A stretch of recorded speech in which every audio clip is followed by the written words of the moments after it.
Sponsored by Centavos. Keep more of your money. Hello and welcome back. Today, we're going to be talking about how to start a business for dummies with $0. And I'm playing the role of the dummy. All right, where should we begin? Well, first we gotta get everything straight. So I've done a lot of business divorces. Okay. So anybody out there who's starting a business with a partner, there's some very important things to discuss first and foremost. So Ben, I got this great idea. Okay. It's a podcast. All right. And my buddy who's in marketing, he said we should go with the name Ask Sloan, right? Because 90% of what I do is just answer questions. And so I thought, it would be great if, since, you were looking for a mentor, that maybe we partner together on this and see how it goes. All right. I'm down. You're down? What do you think? Okay. So we need to do two things. First is what's the split? Okay. So I'm thinking 51-49. All right. 70-30? No. So it's worth a try, right? It is Ask Sloan, right? But there's a reason why we shouldn't do 50-50. Okay. If we do 50-50, then we're at a stalemate if we ever have to make a decision, okay? If we're voting against each other, okay? So someone's got to have the deciding vote, okay? Secondly, there's more risk involved to the majority owner, okay? So there's a little bit of risk, okay, depending on what the circumstance is, and, how much money somebody's putting in. So I'm kind of paying for everything right now. And if you have to drop off, I'm still going to have to keep this thing going. So I'm thinking 51-49. What are your thoughts? What if we did 50.99, 49.01? We keep it clean. 51-49. Okay. I'll do cool. 51-49. So then outside of the split, it's important to know, what are we bringing to the table for that? Okay. Right. And then what are the roles and responsibilities? Once you give out equity, you can't take it back. You give out 20% equity, you can't take that back. So you can give 20% equity to Tom, and Tom can be like, thanks, y'all. Deuces. And if you keep that business going, then you got to give Tom 20%. So it's super important for us to understand what are the roles. Okay. So I'm going to take on the role of the initial funding of the business. Okay. Paying for the airtime. Okay. I'm going to take on the role of being here every time and providing the expertise that we need to produce the show. Okay.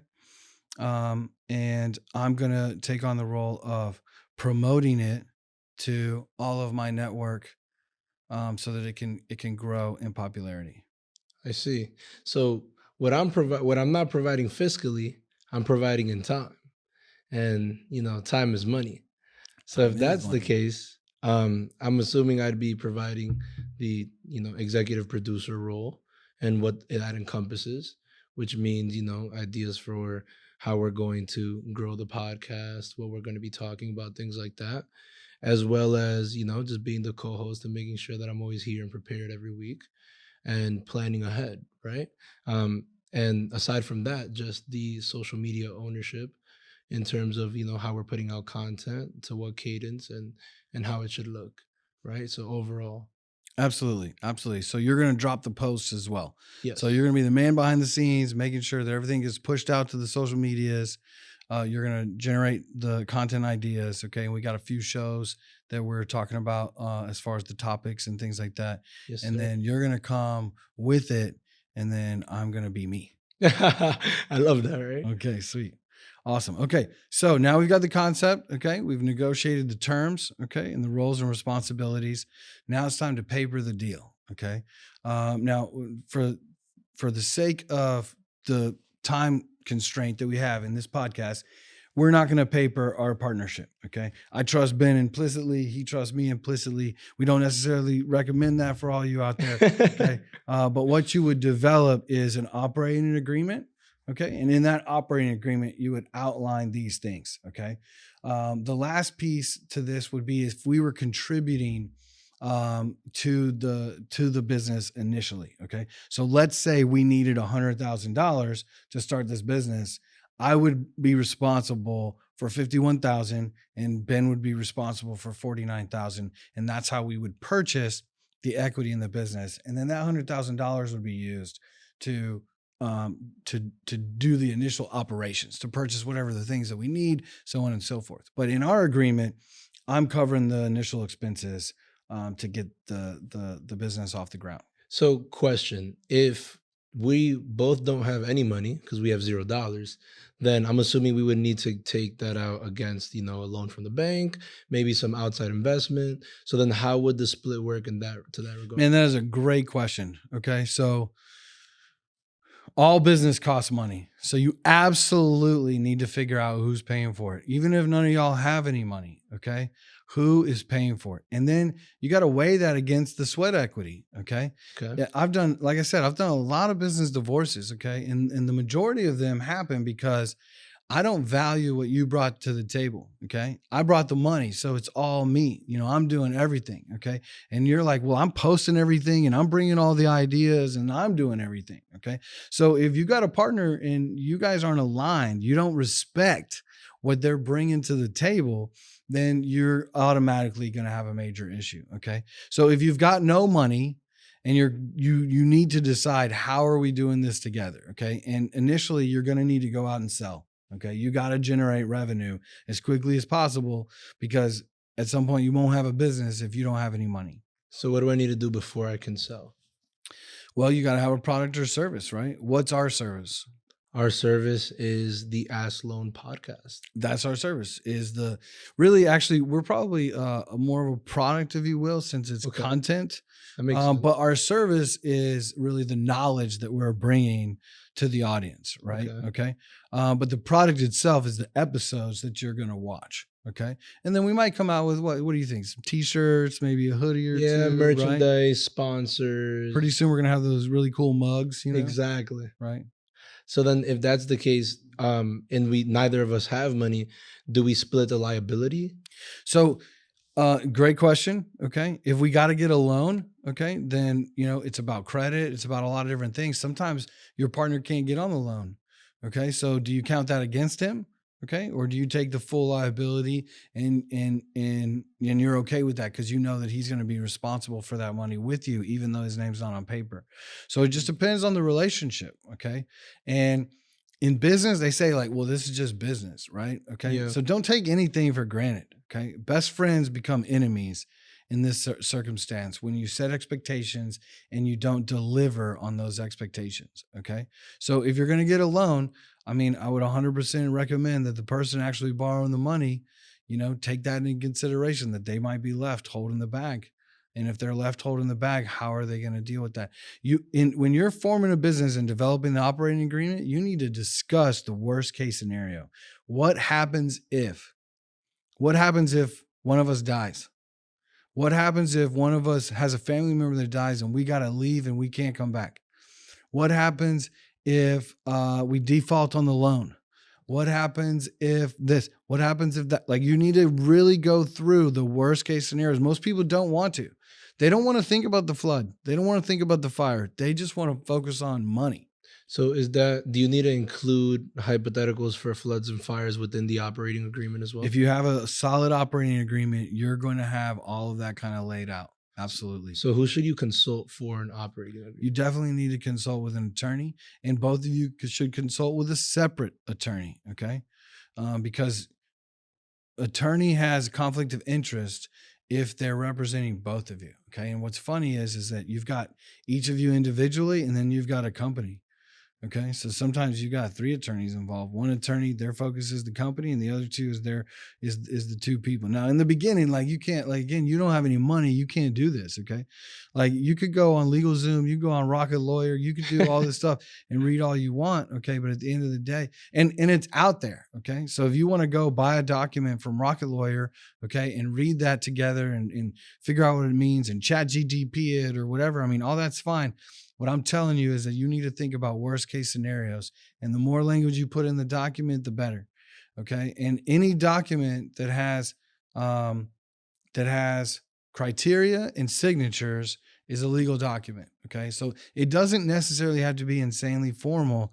But it's better if you start with something that a document's already thought about all these different things and has clauses. Cause some of these clauses are like customary. As an example, if one of us dies, it's a customary clause on how that should happen. What should happen to those shares? And usually the business has the right to purchase that membership or those shares first, then it goes to the other owners and so on and so forth. So, there's a lot of standard operating procedures when it comes to that kind of thing. Got it. So then another question that I have, if, neither of us have money for an attorney, we don't have any money, maybe we're having difficulty getting a loan from the bank, and we know we need to go and get investment funds from outside investors. Should we work on a business plan before going to those investors, or how should we go about getting that investment? Wow. And I don't know, that's like, we're going to probably have to tangent that to a whole nother episode, but I'll give you just a couple little pieces. So when it comes to raising money, the first thing you need to do is exploratory. Okay. You need to first understand the business model and the potential to earn revenue. And then you need to go and talk to your friends and family. You need to find out, is anybody interested in backing you? If there's no interest, don't spend a whole bunch of time and money on making things happen. I recently did a deal last year for a client, and he spent probably $15,000 on materials to go raise $1.5 million. Wow. He didn't raise any money. Because nobody believed in the idea.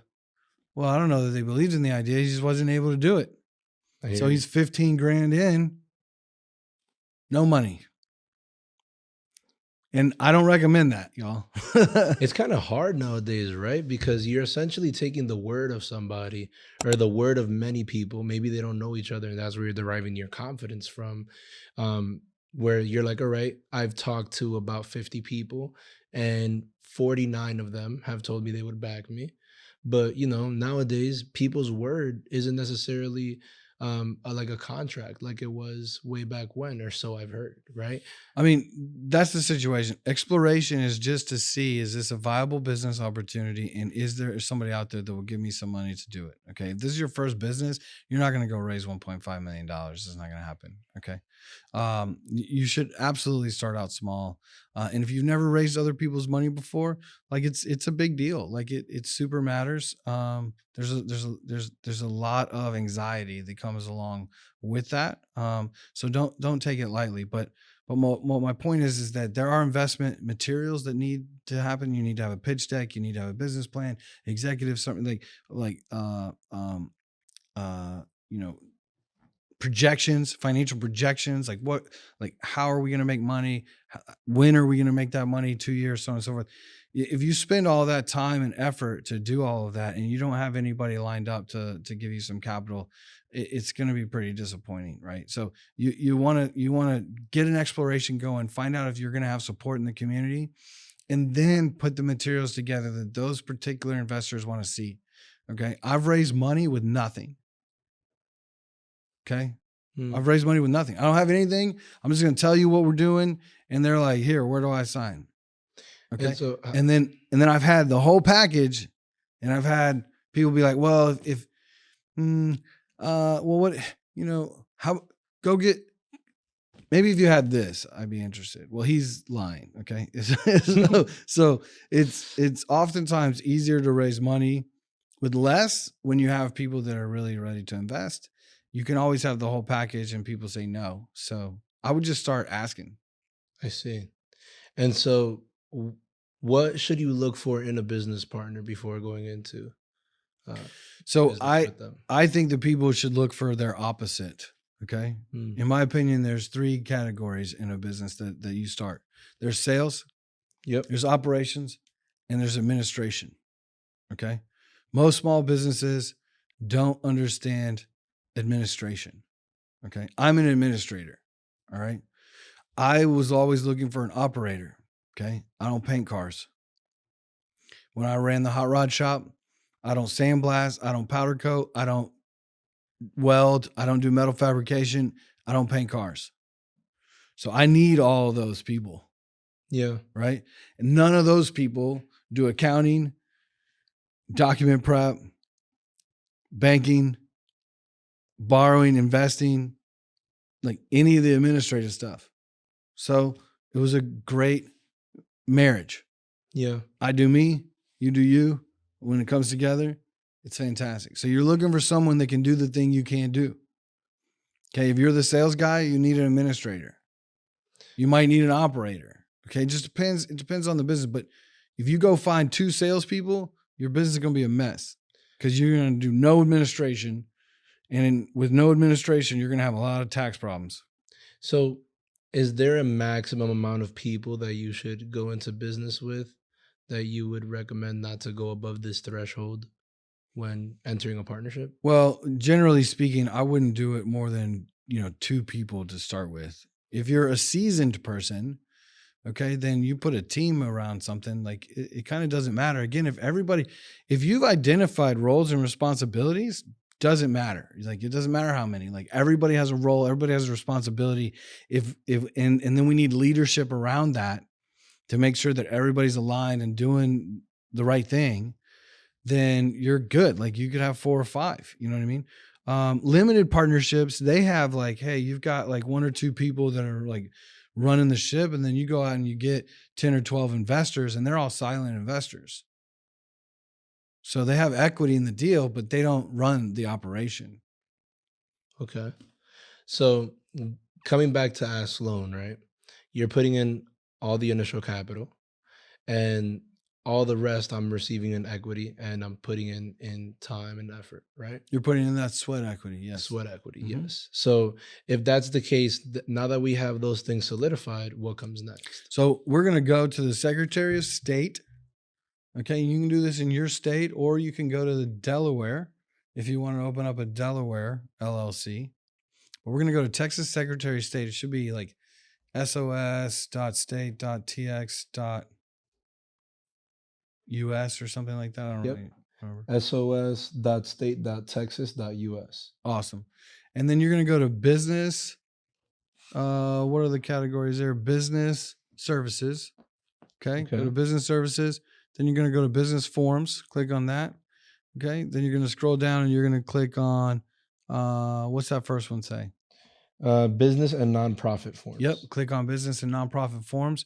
We're looking for a manager managed LLC, certificate of formation for a limited liability company. Here it is. So there it is. And we're going to, let's see. And does it say manager managed or member managed? There's a few here. Let me look it up. Command F never hurt anybody. So we want a manager managed LLC. The reason why we want to do that is because we want to be able to separate the members from the managers. Okay. And the difference is the manager is going to operate it. We can both be the member and the manager, but the manager is going to operate it. And that way later we can hire a manager to run the business. And there's also less liability for the members in a manager managed limited liability company. Okay. Then we're going to turn this LLC into an S corporation. Okay. S corporation is a tax status that's going to exempt us from self-employment tax for the majority of our compensation. Okay. And so that's basically going to save us $20,000 a year in taxes. Okay. On the federal level. I think you just open up the limited liability company. Just open up that one. Okay. And I think it's just a choice in that document. Okay. So the first thing it's going to ask us, you're going to scroll down to either page 3 or 4. Okay. Keep going. Keep going. There's a bunch of instructions in the beginning. Okay. Rule number 1, read everything. Okay. I know none of us like to read these days for some reason. Okay. But read everything. Okay. Don't just Google ChatGPT, all that. ChatGPT can read for you, but then you got to read what ChatGPT said. Okay.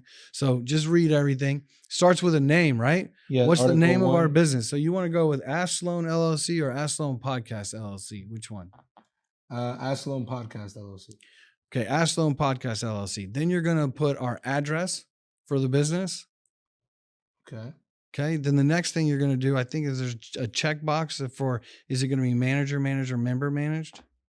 Or is it registered agent? Registered agent. So who's the registered agent? So the registered agent, ladies and gentlemen, is the agent that's going to receive your legal mail. Okay. So if you get sued, the registered agent gets that mail. Okay. If the state sends you a franchise tax form, the registered agent will get that mail. So your registered agent is really your legal mail representative to ensure that you get that mail. Okay. You can be that registered agent. You can have an attorney be that registered agent. You can have a CPA be that registered agent, but that person has to have an office in the state.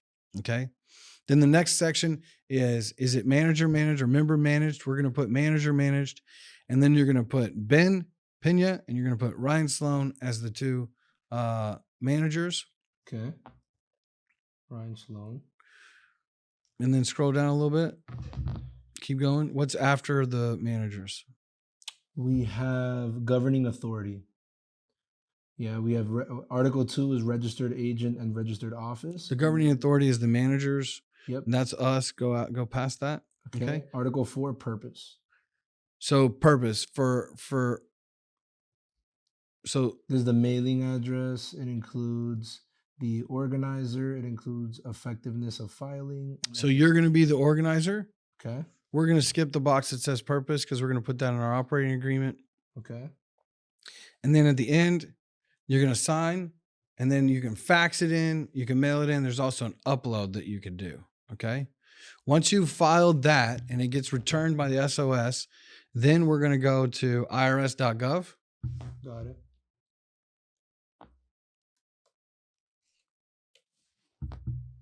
And in the middle of the screen on the bottom, it should say apply for EIN somewhere. Yep, here it is. Okay, we're going to click on that. It's going to take us to a page. There's going to be another thing. It's going to say get employer identification number. I think you scroll down a little bit. And then there's a big blue button that says apply for EIN. Click on that. Got it. Then you're going to accept the disclaimer and hit begin application. Then there's some categories there. What are the categories? The categories are choose the type you are applying for: sole proprietor, partnerships, corporation, limited liability company, LLC. So we're going to be a limited liability company, LLC. If you're establishing a corporation, you can do that here as well. And corporations can also be classified as S corporations. Okay. Then what's the next page? Well, the next page after that is just some disclaimer, and then now it's tell us more about the members of the limited liability. So there's going to be 2 members. Yep. Okay. 2 members, and it's in Texas. Got it. Now it is you are in a community property state. Tell us more about the 2-member limited liability company. What's the question? Are the members husband and wife? No. No. That's actually a new question. I haven't seen that in a long time. Well, ever, actually. Then it's going to ask another Please question. confirm your selection. And since you are a multi-member LLC, we must initially classify you as a partnership. If you do not wish to accept the default classification of a partnership, you can either file Form 8832, Entity Classification Election, or file Form 2553, Election by a Small Business Corporation to an elect S corporate status. So this is one of the reasons why LLCs are chosen by a lot of attorneys, because it's a very flexible structure for business. Okay. You can choose to be taxed as a partnership. You can choose to be taxed as a corporation. You can choose to be taxed as an S corporation. Partnerships are subject to self-employment tax on the first $150,000 of revenue by the general partners. We're both going to be general partners because we work in the business. Yep. So we don't want that one. Okay. Corporations are taxed as a single entity, and the current tax rate is 21%, and that's subject to go up once Donald Trump is no longer the president. Okay. And then the third one is an S corporation. Okay. And it's also a pass-through entity, but it is not subject to self-employment tax. Only the compensation of officers is subject to self-employment tax, and we have the ability to control how much money that is so that we can save, like I said, up to $20,000 for each of us in taxes, which is super important for small businesses. Why is the LLC requesting an EIN? But I think we're out of time for today, so we can continue to go through this in our next episode. This has been great. I think we also should talk about how to know which of those 3 options are the best for you. For sure. We'll definitely go into a lot more detail in the next episode. We'll talk a lot more about the LLCs, but also your other options, and continue to guide you through this process. All right. Thank you so much. And like and subscribe. I'll see you guys soon.